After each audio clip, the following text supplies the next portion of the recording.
All right, so today we have Pinball from Pinball Preparedness. So, Pinball, thank you for joining. My pleasure. All right, so I know there's probably quite a few people that subscribe to me that already know who you are. Uh, you, for you, just doing a little bit of homework. It looks like you started what in about 2019 on YouTube. Yeah, somewhere around there. And I Okay, think, yeah, it was so end of 2019. excellent. And then it looks like you have about 105,000 subscribers with over 2,200 videos posted. That sounds about right. Yeah. I'm not sure on Yeah, the amount of videos, but the subscriber number I know. there you go. That's so you've been out there for quite a while. So what I'll do is I'm going to sit back for those of my subscribers that don't know who you are. Go ahead and introduce yourself. All right. Uh, Go by the name Pinball. Got that name when I was in the Army. There's a good story behind that one, but that's for another time. Live out here in East Tennessee with my wife.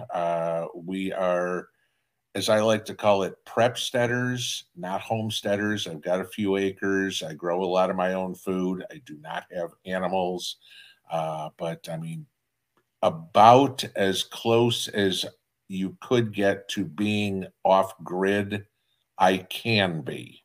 I say that because, sure, I've still got electricity, I've got internet, things like that. But if the world goes to hell, I've got things in place already where it's a matter of flick of a switch and I'm still operative without needing Uncle Sam. And again, you get into so many different things, whether it's security, weaponry, food preservation, food growing, alternative energies, all the things that you need as a prepper. I've spent years building. And that's what we talk about on my channel. I mean, a lot of politics. I'm a firm believer in knowing what's going on around the world is important, because it's kind of hard to prep for something that you have no idea what's going on. Current events, I think, are extremely important to know, whether it's financial, whether it's economic, whether it's political, whether it's crime, whatever.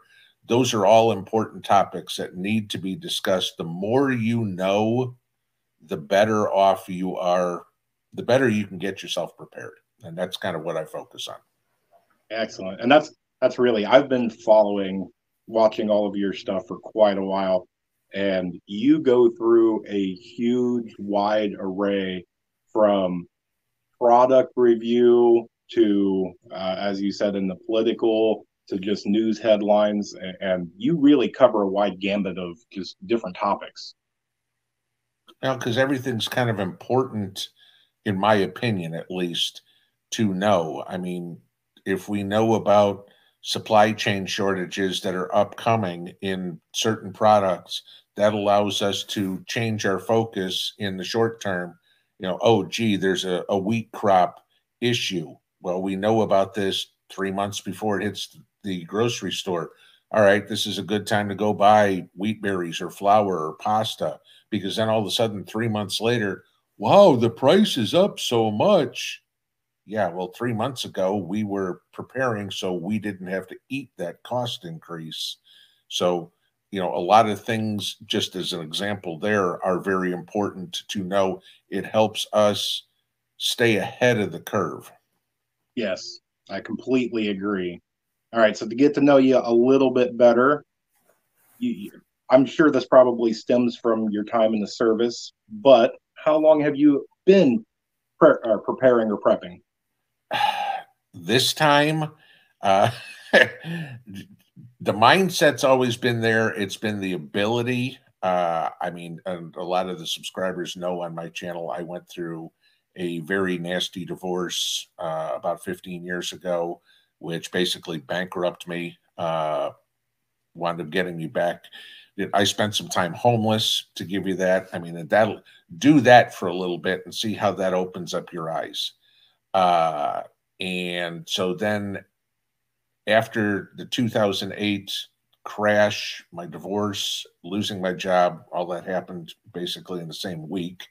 It was going forward. So if you'd say when I started around 2008, when I got hardcore into it, was probably about 2018, thereabouts, when we moved to Tennessee. And then I mean, and again, it's, you talk about when you started prepping, and the mindset was there because it's like, okay, I had to find the place first. And because, you you can do things, but my vision of it was to, all right, I've got to have the land where I can do what I need to do. And so that had to be the first thing I found. We found that in 2018, beginning of 2019, we were here. And then it was full speed ahead with everything that I had already started doing and planned. Now I could take it to a much bigger scale. Yeah, and I completely see, and it's actually been really fun because you moved out there in 18 and then started your channel 19ish. And so Yep. to watch and follow along kind of as your journey where, and a lot of your subscribers are really almost in an intimate way involved with everything. So, we've been following along for the pond and the garage and the puppy and everything. So, I mean, that's it. It's prepping is a process. It's a journey. It's not a destination. You don't go, hey, cool, here's a piece of property, and I just unload all my stuff into the pantry or whatever and set it up and you're done. No, I mean, it takes time to build garden space, to build the soil, for example. I mean, to dig a pond so I had a water source. To, there's other things I've done, but I mean, put security in certain things I don't want to talk about. But that all takes time. It takes money, and we all have a real life that we've got to live too. You still got to work. You still got to earn an income. You still got to have a life. This is just another part of it. It's not something that happens overnight or in a weekend or, gee, I've been doing this for 3 months, I'm done. No, I mean, use weaponry, for example. I mean, you go out and drop $700, $800, $1,000 or more on a gun. That money's got to come from somewhere.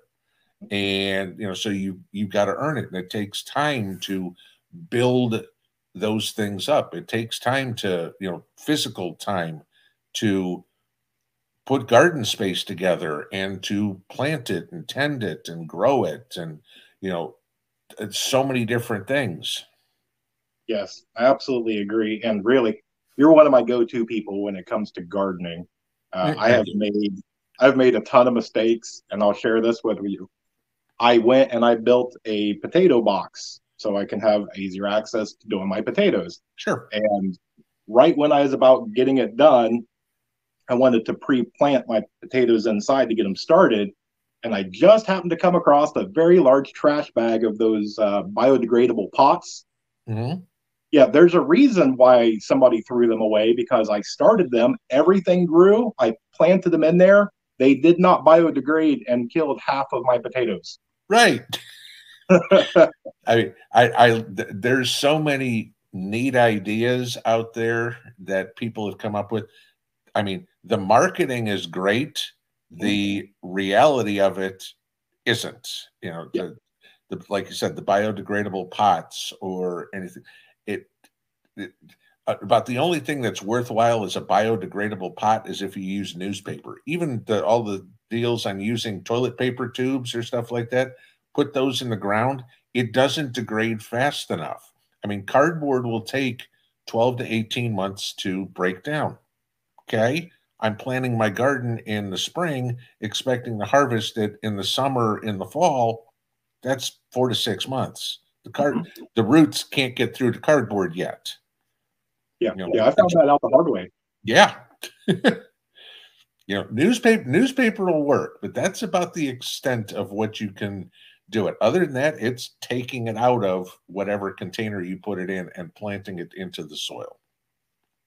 Yeah. So anybody that watches this, pinball is my go-to when it comes to gardening.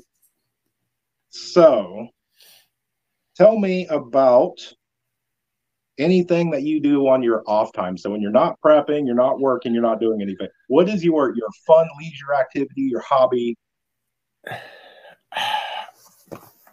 I bowl on Monday nights. There's an exciting thing for people. You know, it's like, okay, but I've loved the bowl since I was in high school. I dropped. I mean, obviously, after everything that happened, I hadn't bowled in a while. I'm getting back in that. I enjoy playing golf, though I got out all of one time this year. Love to go fishing. That's probably one of my favorite hobbies. But more than anything else, my favorite thing to do is to work around my house. You know, to work in my gardens, or it's nice when my enjoyable activities tie right into the prepping. You know, it's like, okay, I mean, I drive my wife nuts with how many plants I grow, things. She's like, do we need all this? Do we need, and I just enjoy it. And, you know, getting out, being a little kid playing in the dirt, if you will. But I enjoy seeing the fruits of my labor grow. I love to build things. Uh, I mean, furniture in my house I've built. But I love to work with my hands and put things together and see the end product come out, because it's a complete escape from what I did throughout a working career. My working career was all cerebral. So then my enjoyment was doing something that was working with my hands, something very different. Yeah, I agree. And I'm curious if you do this too. I hear a lot of people that they're like, oh, I don't want to get into gardening. It's too much work, or it's this and that. Me, I love getting out there, but I have like little strawberry patches and this throughout. So I get to snack while I work. Mm-hmm. Yeah, I mean, it's like go out this, you know, you're out working in the yard. It's like, I want something to snack on real quick, grab a strawberry, or I'll be out picking peppers or whatever, mowing the lawn or whatever it is, and I'll drive past, you know, where the peppers are. It's like, I'll just go grab a couple and munch on them when I'm out in the yard.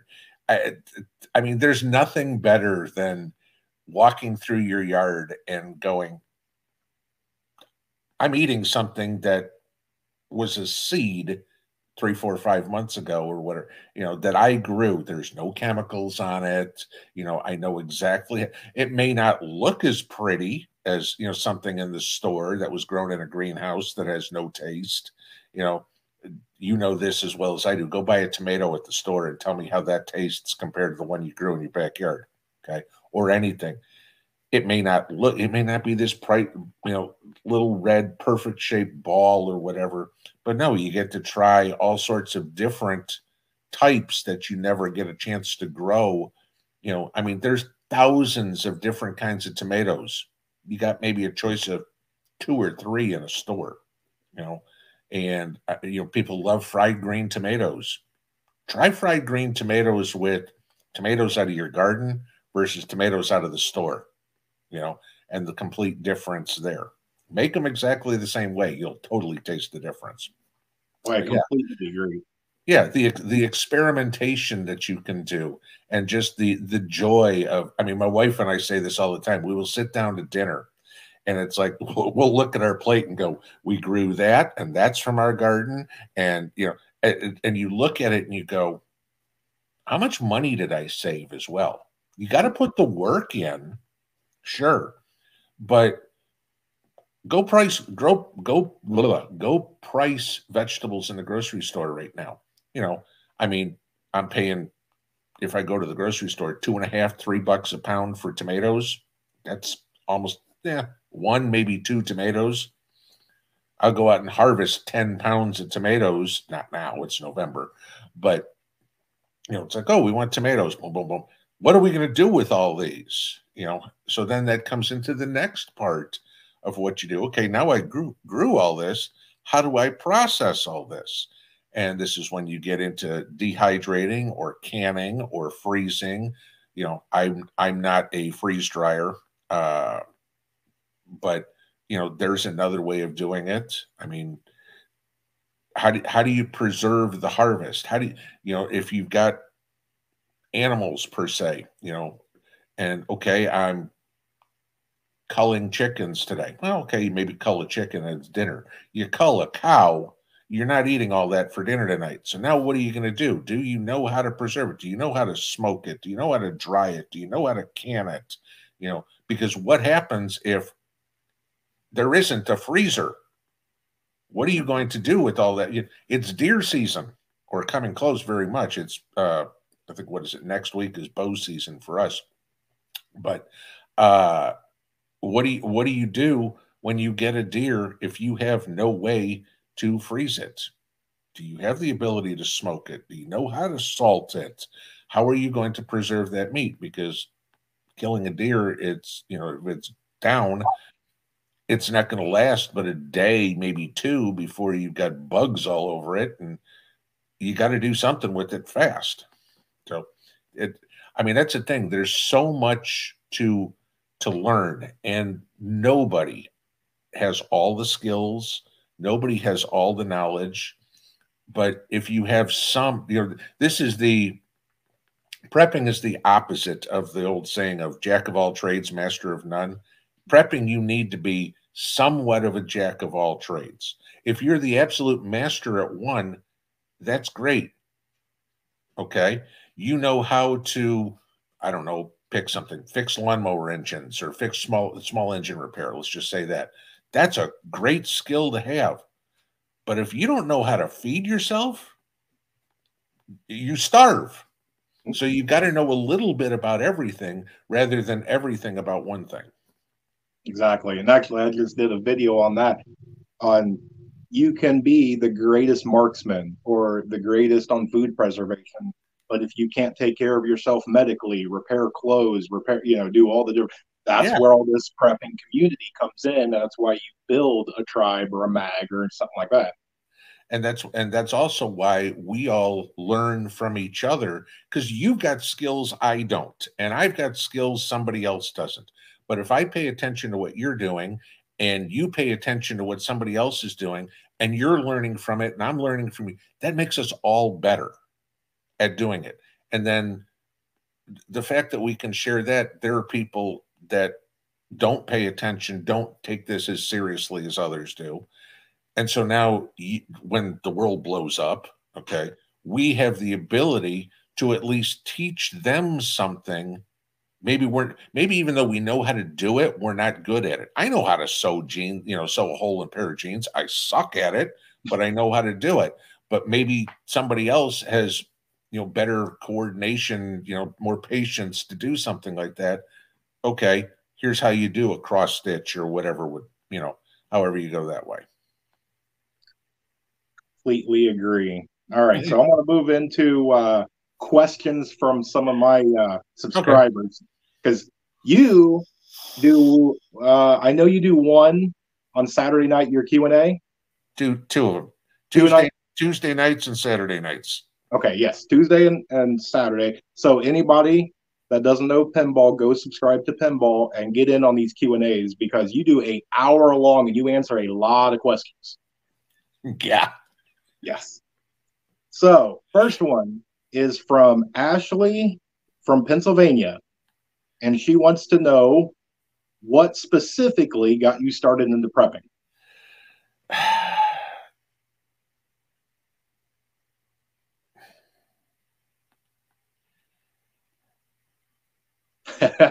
Tough one. That's the thing. There isn't a specific, because I can go back to being in the Army and learning the knowledge, gaining the knowledge that I learned from being in the Army.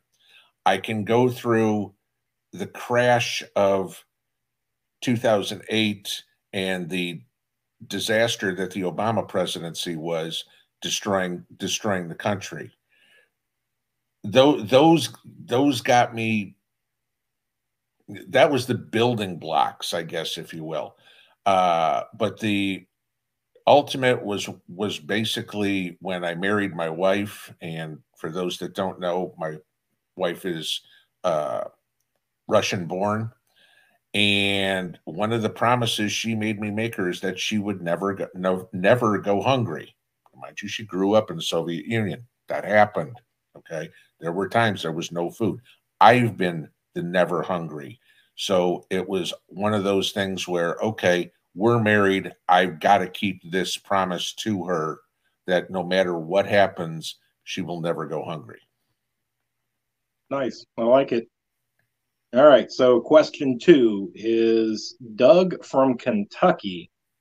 With everything going on, what is your worst case scenario SHTF? Well, worst case scenario obviously is full blown nuclear war. Okay. Mhm. And at that point, there are some things where you go, okay, you know what? I'm done. All right. If we have full blown China, Russia, us, Iran, whoever, nuclear war, and there's ICBMs flying all over the world, I don't want to survive that. Okay. I don't want to come out the other end of it. All right. You're going to have nuclear winter. You're not growing it. You won't see the sun for 10 years. Nobody's going to survive. Okay. The next one I'd worry about is an EMP. I still think that is probably the most likely. What's the word I want to? Most likely inter-country conflict way a war is going to be, because it's no secret China wants to take over the United States. China wants to take over the world. Okay, there's no secret to that. They want all the land in China or in the United States so they can grow food, et cetera, et cetera, et cetera. Okay. The most likely thing that I see happening for an SHTF event is worldwide economic chaos. That's where I see where all our prepping is going toward. That food is going to get too expensive, power is going to get too expensive, fuel is going to get too expensive, et cetera. And we're going to have, and this has happened many times in history. You look at the Weimar Republic, you look at what Venezuela, you look at what's going on in Argentina right now. That's going to snowball. And we're what, $32 trillion, $33 trillion in debt right now. It's, what is it, $250,000 per person in the country to pay that off? It's not going to happen. Okay. And, just like anything else, you can't borrow your way out of debt. And that's the only thing, all we're doing is kicking the can down the road. So eventually the chickens are going to come home to roost and we're done. And we're going to have hyperinflation. And when people can't afford food, and when people can't afford a place to live. And that's why I think it is so important to make sure you have all those things taken care of now. You hear people say on housing all the time, oh, you never own your house because you always have to pay your property taxes. Okay, I'll give you that. But if they raised my property taxes tenfold, and instead of being $1,300, it was $13,000. If I don't have to buy food, it's a lot easier for me to pay that property tax bill and keep my house. I scream from the top of the mountaintops, get out of debt, get out of debt, get out of debt, because as long as you are owing money to the man, you are a slave to the master, just like the Bible says. So stop being a slave to the master. If there are no slaves, there are no masters. Mm-hmm.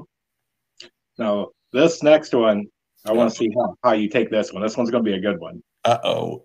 So Cody from Wyoming asks, how do you prepare for bad habits like coffee and cigarettes? Okay, it's a good question. There's probably, I can't guarantee this, is probably nowhere in the United States, maybe Hawaii, I don't know, where you're going to be able to grow your own coffee beans. Okay. Mm-hmm. So do I have a boatload of coffee stored? Yes. Okay. Will there ever come, and again, this is the same thing of once you crack that first can, the clock is ticking. Okay. You're eventually going to run out. So what have you done so far to wean yourself off of that? Now, I go back 20 years ago. I used to drink 2 pots of coffee a day. I drink coffee until 5 o'clock in the afternoon. It was no big deal. I was at work. I drink coffee all day. Now now I am down to about 2 cups of coffee a day, and that is it. Will eventually that all run out? Yeah. Then guess what? Deal with it. Okay. Cigarettes. Okay. First off, I got rid of that 13 years ago. There you go, right there with me. Okay. So yeah, I smoked for 30 years and said the hell with it. Cigarette. I think at the time, cartons of cigarettes were about $60 a carton or something like that. I'm like, this is ridiculous. And so I started doing the vaping. Now, in regards to the vaping, then I have learned, and I've done videos on this too, believe it or not, to make my own e-juice, okay, to roll my own coils, to do everything that I need to do to keep this thing working. Obviously, it needs batteries, okay, so you got that issue. But eventually that's going to run out too. And eventually everything's going to run out if you can't replace it. I have no way to replace vegetable glycerin or nicotine or some, I've got enough to get me through probably somewhere between 3 and 5 years. Hopefully the world comes back to reality before then. But if it doesn't, guess what? Okay. You're just going to have to deal with it. Yeah, I agree. And it's kind of fun because I did a video on this on if you look at the people on Black Friday and all the chaos and all the things that they do just for that. Imagine taking a guy, his alcohol, cigarettes, coffee completely away, cold turkey, and now, times that out by the population of your city. Yeah. Well, look at you bring it out the alcohol part of it too. And you can think about it this way. You've got to separate in prepping needs and wants. Okay. Now, the addiction factor of all of them, people will say they are still in need. Okay. But you can kick the addiction to alcohol, to caffeine, to nicotine, whatever. If you want it, it's like anything else in life. If you want it bad enough, you can do it. You'll figure a way out to do it. Some people will be able to, some people won't. So now, if you have an abundance of coffee or alcohol or know how to make it, or an abundance of pick your nicotine product, whatever it would be, you now have a extremely valuable barter item. So if you can wean your way down, but still maintain that stockpile. I mean, think about, let's say we're a year into an SHTF situation. The population has been thinned by 60%, and you're the only guy within 10 miles that's got coffee. I mean, I'll give you just an example for that. This goes back, I think it was 2012 or 2013. I was living up in the Boston area. It was Halloween. There was a huge ice storm. The leaves were still on the trees, so you had an ice storm. So now there was more for that ice to grab onto. It took trees down everywhere, and the power went out. I mean, most everything, because New England is basically rock for ground. The power lines are all above ground. They're not going to bust rock out to bury your power lines. So the trees came down and they took out power all over the place. We were 6 days without power. Now, anybody that lives in New England knows this. New England is addicted to Dunkin' Donuts. The nearest Dunkin' Donuts that was open was a half an hour away from me. My girlfriend at the time wanted a cup of coffee, so I drove a half an hour to Dunkin' Donuts because we had no power at home. We couldn't make it. So I drove to Dunkin' Donuts. They were out of cups. That was how bad everybody went there, because it was the only place you get a cup of coffee. They ran out of cups. Wow. So you had to bring your own cup to get coffee. They still had coffee and power, but they didn't have any cups. Wow. Okay, well, hopefully, and I foresee that happening, and I kind of stress this a lot. You've got to make sure that you are covered in all aspects. So if you have a whole bunch of, let's say, MREs, if you don't have the water to, make that come back to actual edible food, do you really have anything? Oh, I've eaten plenty of MREs in my life, in the Army, where you didn't have any water. You were taking that block of strawberries and just breaking it off and eating it. Mm-hmm. Yep. Next one, and this might be an interesting one because I think there's a few ways to take this. Wendy, and she didn't put where she's from, but what kind of plants can I plant that will have a multi-use role?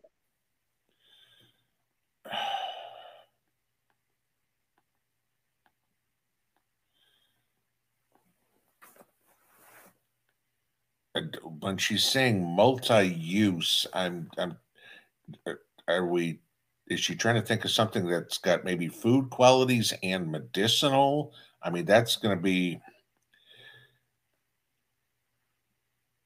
That's a tough one. Yeah, I'm trying to understand the question and even think of something that would be. I mean, because most of your plants are either going to be. I mean, yeah, okay, you can grow an apple tree and you're going to get apples out of it, and when you prune the apple tree, you're going to get firewood out of it. So yeah, you could look. I don't know if that's where she's going, but I mean, when you're talking about food to medicinal, those are going to be two different kinds of plants for the most part. uh I'm not the herbalist or anything that's going to tell. I'm certainly not anywhere near the expert on that. I mean, what I know, you can fit in a thimble about the benefit, how to make dandelion salves or using plantain or something for medicinal reasons. I mean, I know I've got books to do it. I can look it up if I need to, but having it at, pull out of my head, no. I don't think there's a whole lot that I know of that have multiple uses in that respect. Maybe I'm not understanding where she's going with it. But if we're talking about food and medicinal, I can't think of anything off the top of my head, that I'm having a hard time grasping what she could be asking. I was in the same boat, and I was like, you know what? It's a food question. I'm going to ask it anyway because I was like, maybe it was like food and defensive, but usually, your thorn plants don't really go into fruit plants. But Yeah, well, okay. I mean, and there's okay, that brings up something I didn't think of. Sure, you could plant things like raspberries or something around the perimeter, and you've got thorns. mhm. So it's going to give you food and it's going to give you protection. So yeah, there's a good idea. Uh, yeah, I mean, depending on the objective of what you're trying to do. If you're looking for, to create concealment, the difference between cover and concealment. Cover will protect you from incoming ballistics. Concealment's just to hide you. Yeah, you can go, if you want concealment, you can go plant some evergreens or bushes or anything that'll help. Cover, not so much. But again, that's going to have one use, not two. But yeah, your idea of thorny, raspberry bushes or something like that, there is a good example. I saved this last one here because this is right up your alley with the puppy. Because for me, Uh-oh. my only pets is I have some bearded dragons. So the question comes from Chris from Spain. Oh wow. How do you prep for bugging out with pets?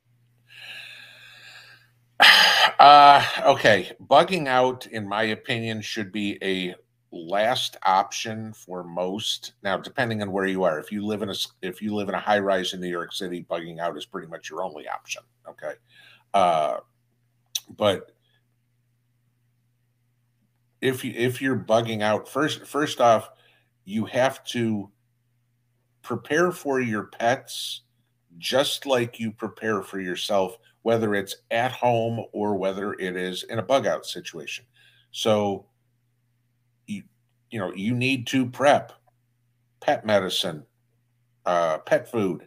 Kibble lasts about 6 months before it goes rancid. Don't go out and buy 6 50-pound bags of dog chow and think you're okay. It's going to go rancid. You got to know how to make dog food, healthy dog food for your dogs. your dogs, believe it or not, are going to be very, very beneficial preps for you, because a dog is going to know something's coming way before you know something's coming, you know.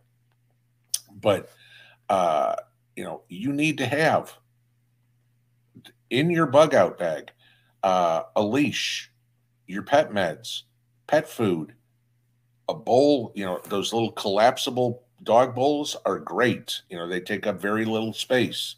I have one of those little like wine cork stakes that wherever I go, I could screw into the ground and I can tie my dogs up around the tent or whatever if we had a bug out. So they don't get, because they're going to be in a strange place if you bug out, and dogs will explore and they're not going to know where they are and they're not going to be able to find their way home. If you think about how an animal works, if you ever notice why a dog sleeps at the foot of your bed with their butt toward you, okay, it's because genetics, heredity tells them that. If you ever look at like how wolves sleep, they sleep in like a star pattern. All their butts are together and everybody's nose is pointed out. Why? Because they're all protecting the pack. That's the same thing the dog is doing when it's sleeping at your feet. Okay. It's paying attention with its nose to any threats that can come up to you. That's what they're trying to do. Dog will do the same thing out in a bug out situation. They will be more alert than you are. You're going to be sound asleep because you're going to be exhausted. That dog will still be on alert. But you need to have everything prepped for them, food, water, medicine if they need it, a leash, like I said, the corkscrew stake. I mean, you say you tie it up in a tree, but okay, what if you got it? What if your bug out area is trying to get yourself out of a city? Or what if you're bugging out in New Mexico or Nevada, where good luck finding a tree? I mean, around me, I could tie up to a tree, no problem. Okay. Not everywhere in the country. You're not going to tie your dog up to a cornstalk in Nebraska. It's not going to work. So everybody needs to think the worst. What's the worst that could happen if I'm in a situation where I don't have this, what am I going to do? And when you start playing those through your head, that's when you're prepping. That when you're thinking further than anybody else is thinking, that's prepping. Yep. And just to throw this in and watch me, I'll get somebody in the comments on this one. If you strategically, like you said, a dog is a great asset to have. For me, I have a bearded dragon. Even if I take them with me, they're not going to survive the winter. So anybody that has like a goldfish, you're probably going to leave that behind. Yeah. I mean, even a cat, it's going to be hard, but I mean, a cat is not going to be a great help. A house cat is not going to be a great help for you when you're bugging out. You're not going to want to walk with a pack on your back and a cat carrier because cats ain't good on leashes. So they're not going to walk themselves.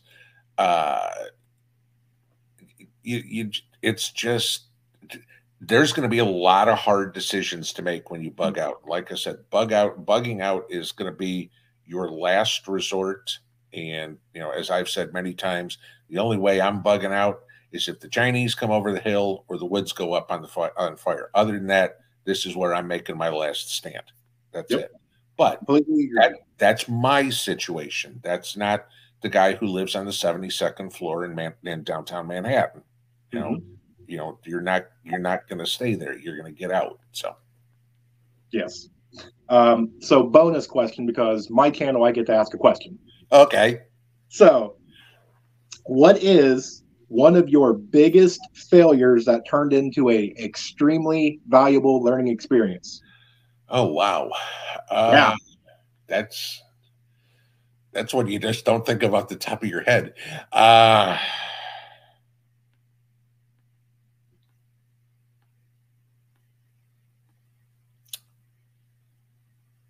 In regards to prep, the one that keeps popping up in my head is, and this is going to suck as an answer, it's trusting people.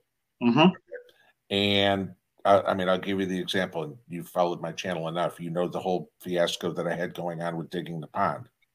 And I had a guy, oh, yeah, I've dug plenty of ponds. I know what I'm doing, everything like that. And he completely screwed it up. And so I had to have somebody else come in and fix it.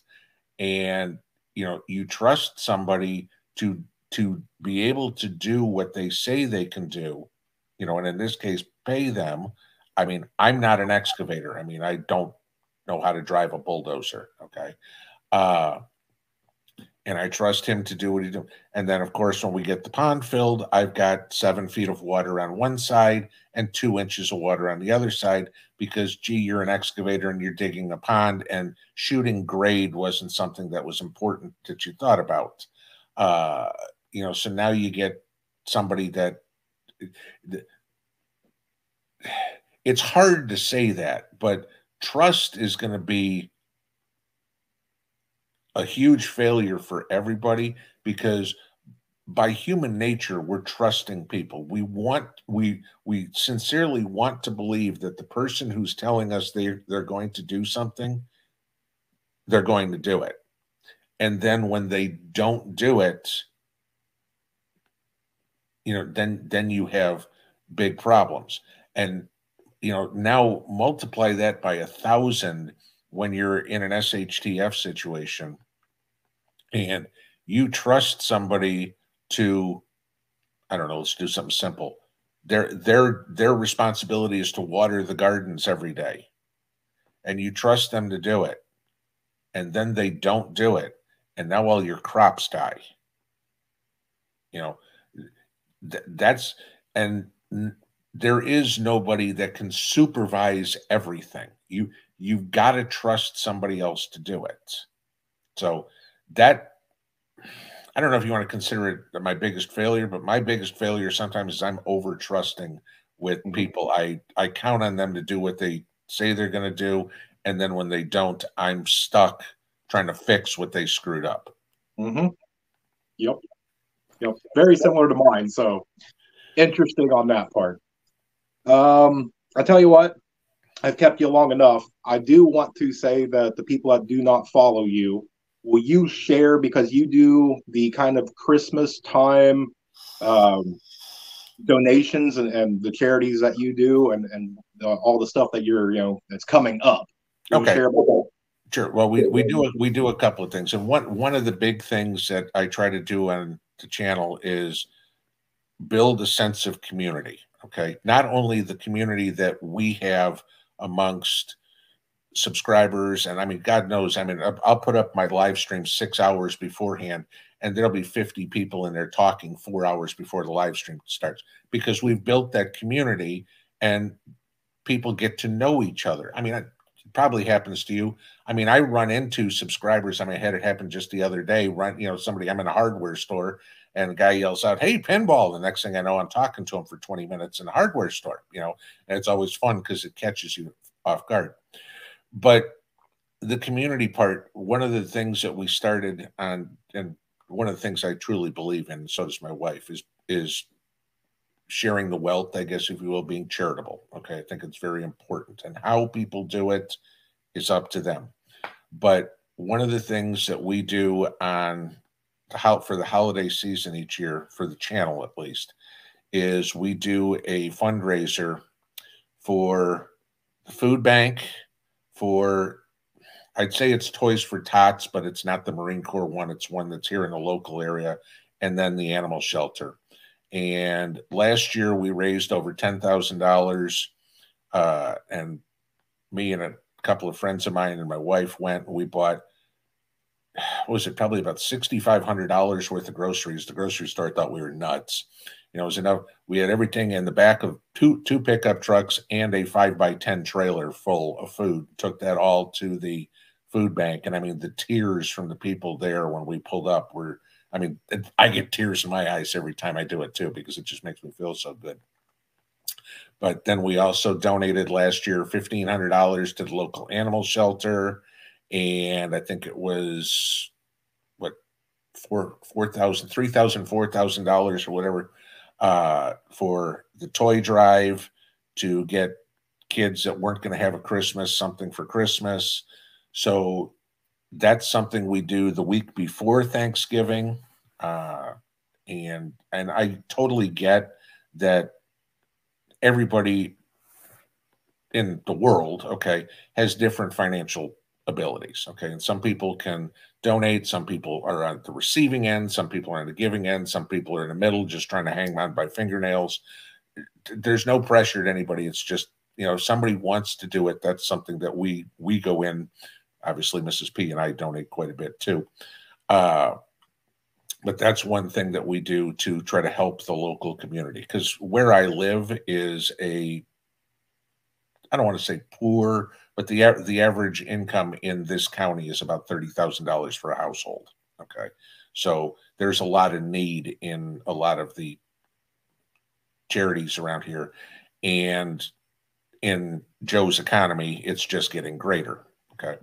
So that's one thing. Then the other thing that we do, which is kind of fun, is, and people know this, you know, they're on the YouTube videos and everything, or the live streams, there's super chats. And so Mrs. P and I pool all that super chat money after, of course, YouTube takes their cut. And we put that in a separate account for the end of the year and at Christmas time. Between Thanksgiving and Christmas, on every live stream, we do a trivia contest. And I will ask a trivia question about something that I have mentioned in a video. Usually there's something about us, okay? So people have to pay attention. And whoever gets it right first in the chat wins a prize. And last year we gave away, oh God, what did we give away? Amazon cards, Walmart cards, 10-ounce bars, silver. So, you know, prizes in there range somewhere $200 to $300 a piece. So it's kind of fun. So it's a way for people saying thank you to me with the super chats throughout the year, but then we turn around and share that back with the community, because that the way I look at it is that helps us all better get prepared. It does not matter if there was one person out there that had everything and everybody else had nothing. That's communism. Okay, that's how it works. It's when everybody has something, that's when you start looking at, now you're a community, you're not a dictatorship. Yep, completely agree. And I love that whole pay it forward, and just the helping those in need, and also helping, or not helping, giving back to those that support. You know, without people that subscribe, we're just sitting here talking to a phone. Right. Well, it's like, you know, and there's some people that'll bitch about when the channels do gear reviews or things like that, and I do them, but I do them differently than everybody else does. And I because I see what other channels do, and anything that I review, when a company, God knows, I mean, this is funny, I've actually had a company say, would you do a review of our lingerie? I'm like, I'm probably not the person that's going to be, you know, going to help you sell your lingerie. But I mean, I get it all, you know, from gamers to God knows what, you know, 90% of them you say, you know, I'm not the market you're looking for. But then there are those products, and a lot of them lately have been like the solar generators and, you know, something along the lines of power. And the companies that I have worked with are extremely good about helping the community, because one of my criteria is, if we're going to review something, you're going to give one away to a subscriber. And because I don't do sponsorships, I don't do affiliation links, I don't take any pay or anything like that for these. The pay, if you will, I get for talking about their product is that somebody else is going to get one of those products for free. Then you get some of these companies, or at least one, Opus, for people that have watched me long enough, you know, they put together what's called their Opus Help Plan.